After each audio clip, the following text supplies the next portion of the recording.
Metro Mikranti. ඉතින් මේ video එකෙන් අරගෙන එන්නේ අපි කලින් වීඩියෝ එකේ කතා කරා මේ ගෘහ ආශ්‍රිතව ඒ කියන්නේ ලවරු ඩොමෙස්ටික් කරන කෙනෙක් අසනීප වුණාම මලත්තිය ගියාම කොයි විදියටද ඔවුන්ට ආවරණයක් ලැබෙන්නේ වැටුපක් ලැබෙන්නේ කියන එක. ඉතින් මේ වීඩියෝ එකෙන් කතා කරන්නේ ගොඩක් ඉන්නවා ඉතාලියේ ලවරු ඩොමෙස්ටික් කරන කාණ්ඩයට වැඩිය සෙත්තෝරේ පුබ්ලිකෝ කියලා අපි කියනවා. ඒ කියන්නේ කම්පැනිස් වල රෙස්ටොරන්ට් වල මැගසින් වල මේ වගේ වැඩ කරන සේවක සේවිකාවන් අසනීප වුණාම ඔවුන් ගොඩාක් වෙලාවට කරන වැරදි සහ නොදැනුවත්කම නිසා ඔවුන්ගේ අතින් සිදුවෙන වැරදි සහ ඔවුන්ට මේ මලත්තිය යනකොට ඔවුන් කළ යුත්තේ සේවා ආයතනය දැනුවත් කිරීම මේ වගේ දේවල් කොහොමද කරන්නේ කියන එක ගැන තමයි අපි ඔයාලව දැනුවත් කරන්නේ. ඉතින් මෙතනින් විශේෂයෙන්ම කියන්න ඕන ඉතාලියේ ජීවත් වෙන ගොඩක් අය ඔවුන්ගේ රෙසිඩන්ස් තියාගෙන ඉන්නේ රෙසිඩන්ස් තියෙන්නේ වෙනත් තැනක ඔවුන් ජීවත් වෙන්නේ ඩොමිසිලියෝ එක තියෙන්නේ වෙනත් තැනක. ඉතින් ඔබ අපි දන්නවා කවුරුත් ඉතාලියේ ජීවත් වෙන අය අපි අසනීප වුණාම පළවෙනියෙන්ම කළ යුත්තේ අපේ මෙඩිකෝ ඩිපාර්ට්මන්ට් ගිහිල්ලා උදේ අපි දැනුම් දෙන්න ඕන මම අසනීප තත්වයෙන් ඉන්නවා කියලා. ඒක පැය 48ක් ඇතුළත ඔබගේ සේවා යෝජකයාට ඔබ දැනුම් දෙන්න ඕන ඔබ අසනීප තත්වයෙන් ඉන්නේ කියන එක. ඉතින් මේ අසනීප තත්වයෙන් ඔබ ඉන්නකොට ගොඩක් වෙලාවට ඔබගේ අතේ තියෙන තේසර සනිතාරියක ඒක නැත්නම් තේසර බියන්කෝ එක මෙඩිකෝ ඩිපාර්ට්මන්ට් තියෙන එක ඒකේ තියෙන්නේ ඔබගේ ඔබ රෙසිඩන්ස් තියෙන ලිපිණය තමයි ඒකේ තියෙන්නේ. ඉතින් ඔබ මෙඩිකෝ ඩිපාර්ට්මන්ට් දැනුම් දීමක් නොකළොත් මම රෙසිඩන්ස් තියෙන ලිපිනේ නෙමෙයි දැනට ඉන්නේ මම ජීවත් වෙන්නේ මගේ ඩොමිසිලියෝ එක තියෙන්නේ මේ ලිපිනේ කියලා මෙඩිකෝ ඩිපාර්ට්මන්ට් මේ මලත්තිය එක කොමියුනිකාරි කරන්නේ ඉම්ස් එකට ඉම්ස් ආයතනයේට ඔබ රෙසිඩන්ස් තියෙන ලිපිනේ තමයි මේක දැනුවත් වෙන්නේ. ඉතින් මෙතනදී ගොඩාක් වෙලාවට වෙන දෙයක් තමයි ඉම්ස් ආයතනයේ ඔබගේ සේවා ආයතනයේට ඔබගේ මේ අසනීප තත්වය ගැන සැකයක් ඇති වුණොත් දීර්ඝකාලීනව ඔබ අසනීප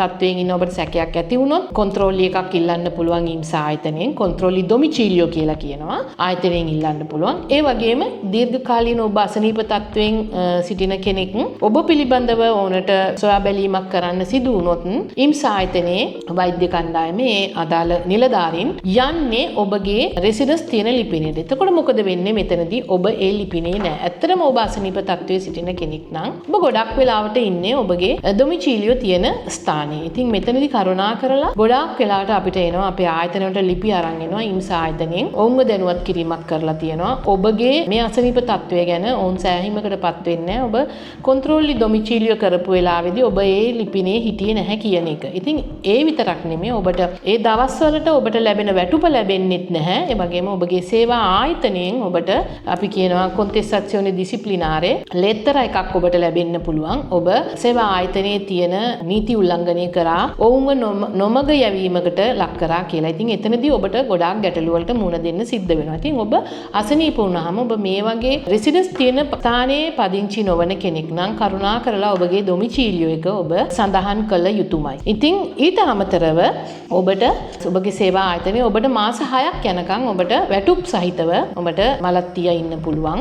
ඒකට ඔබගේ වෛද්‍යවරයා මේ මලත්තිය එක කොමියුනිකේෂන් එකක් දෙන්න ඕන. ඉම්ස් එකට දැනුම් දීමක් කරන්න ඕන. ඔබ ඒ කෝදිචි එක අරගෙන ඔබගේ දතෝරදි ලවරට පැය 48ක් ඇතුළත ඔබ යවන්න ඕන මම ඉන්නේ අසනීප තත්වයෙන් කියන එක. ඔබට මාස 18ක් වෙනකන් ඔබට මේ මලත්තිය ඔබට කන්ටිනියු කරන්න පුළුවන්.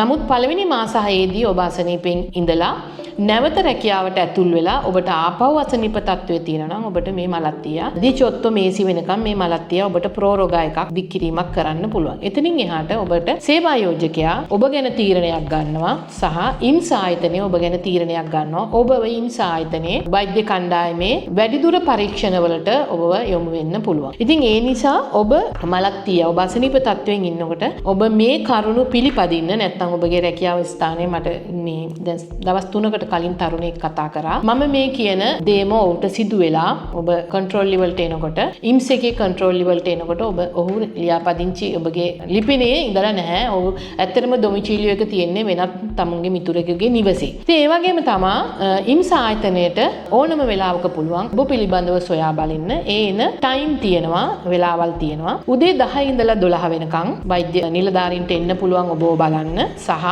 හවස 5 ඉඳලා රාත්‍රී 7 වෙනකන් සාබතෝ ඩොමිනිකා සෙනසුරාදා ඉරිදා සහ ෆෙස්ටිවිටා නිවාඩු දවස්වලදී ඕනම වෙලාව මේ කාලවලදී ඔබට ඕනම වෙලාවක ඔබව බලන්න ඔවුන්ට එන්න පුළුවන්කම තියෙනවා. ඒ වගේම යම් කිසි විදියක අපි හිතමු ඔබ අසනීප තත්ත්වෙන් ඉන්නවා ඔබට වීසිතා මේදික එකක් වෛද්‍ය පරීක්ෂණයකට යන්න තියෙනවා. මේ කාලය අතරතුරදී ඔබ මේකට කරුණු ඉදිරිපත් කරන්න ඕන.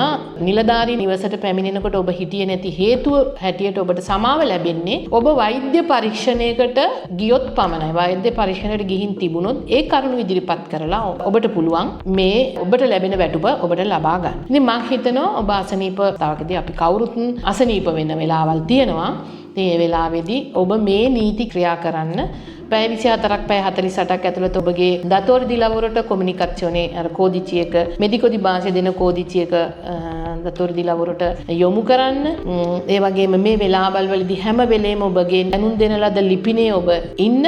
ඉතින් නැත්නම් ඔබට ඉන්පසුව මුහුණ දෙන්න තියෙන ප්‍රශ්න ගොඩක් තියෙනවා. ඔබගේ ගෙවීම් ලැබෙන්නේ නැතුව යනවා, වැටුප් ලැබෙන්නේ නැතුව යනවා සහ සේවා ආයතනයෙන් ඔබ පිළිබඳව ඔබව රැකියාවෙන් ඉවත් කිරීමට පවා ඕනට කටයුතු කරන්න පුළුවන් වෙනවා. ඉතින් මම හිතනවා මේ වීඩියෝ එක රැකියාව කරන අපගේ සේවක සේවිකාවන්ට අපගේ ශ්‍රමිකයින්ට ගොඩක් වැදගත් වේවි කියලා.